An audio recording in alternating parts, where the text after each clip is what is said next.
আসসালামু আলাইকুম, কেমন আছেন সবাই? বাংলাদেশের সকল মানুষের পক্ষ থেকে যারা প্রবাসী ভাই এবং বোনেরা আছেন তাদেরকে জানাচ্ছি আমার অন্তরের অন্তঃস্থল থেকে ঈদ মুবারক। এবং আমার সাথে আছে ছোট ভাই বেরাদার, আমরা গোশত কিনতে যাইতেছি। আসলে এখন আমাদের সাথে আছে আমার দাদা। দাদা, এই প্রবাসী যারা আছে তাদের জন্য তুমি কি বলতে চাইতেছো? বাংলাদেশের সবার পক্ষ থেকে আমি ঈদ মুবারক। দাদা কিন্তু বাংলাদেশের পক্ষ থেকে প্রবাসী ভাই বোনদের ঈদ মুবারক জানাইছে। তো আমরা যে উদ্দেশ্যে যাইতেছি, আসলে আমাদের বাজারে 7 থেকে 8টা ষাঁড় গরু জবাই হয়েছে এবং একটা মহিষ জবাই হয়েছে। সে গোশত আসলে কত টাকা বিক্রি হচ্ছে এবং কিভাবে মানুষ কেনাকাটা করছে সেটা দেখানোর জন্য আমি আসলে চেষ্টা করবো। আপনারা আমার সাথেই থাকবেন, চলেন বাজারে। এই যে বাজারে গরু জবাই হয়েছে, ষাঁড় গরু যন্ত্র দেখ, এই যে যন্ত্র আছে, যন্ত্র দেখে কিন্তু গোশত কিনে লাগবে। ষাঁড় নাকি অন্য লিঙ্গের দেখতেছি আসলে গরুর গোশত কোন কত দাম পাওয়া যায়। এইখানে কিন্তু আসলে গরুর বাগা আছে। বাগা কত করে? এক বাগাতে আপনার কত করে কতটুকু গোশত আছে? এটা কি ষাঁড় গরু না যন্ত্র? যন্ত্র নাই, যন্ত্র বলে পয়সা লাইছে। তাহলে বুঝেন কিরকম এটা বর্তমানে গোশতের চাহিদা। বড় ভাই, গোশতের বাগা কত করে কেজি? কত করে কেজি বেচতেছে ভাই? 750 টাকা। ষাঁড় গরু? আবাল গরু? যন্ত্র নাই? এটার কোনো যন্ত্র নাই। যন্ত্র না দেখে গোশত কিনে নিয়ে যাবো না?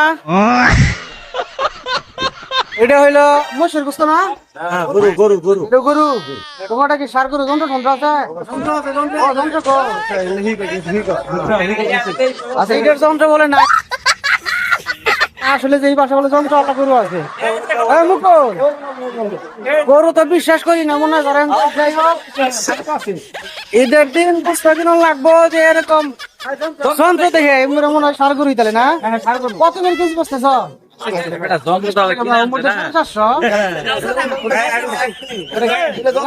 এত বড় বড় যন্ত্র দেখলাম, মোষের গোশত। আসলে মোষের গোশত কত করে কেজি? না,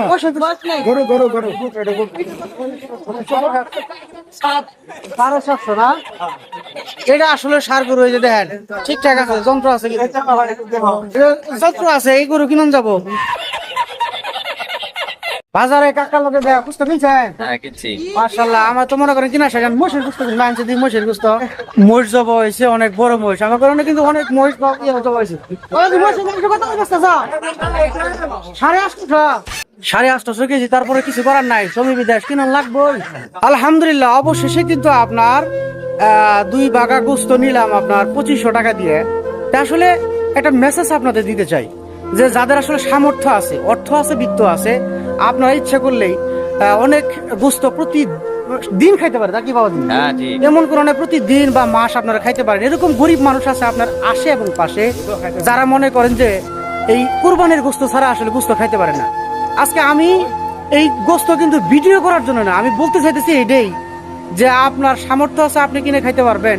আপনার পাশের প্রতিবেশী সে কিন্তু আপনার মনে করেন যে গোশত কেনার ক্ষমতা রাখে না, দেখে তাদেরও যেন আপনার 500-1000 টাকার গোশত আপনি বিতরণ করতে পারেন, তাদের মুখে যেন হাসি ফোটাতে পারেন। আমার এই 2 বাগা গোশতের মধ্যে থেকে আমি আমার প্রতিবেশী অসহায় যে গোশত কেনার সামর্থ্য নাই, তারা কিন্তু আসলে দান করব।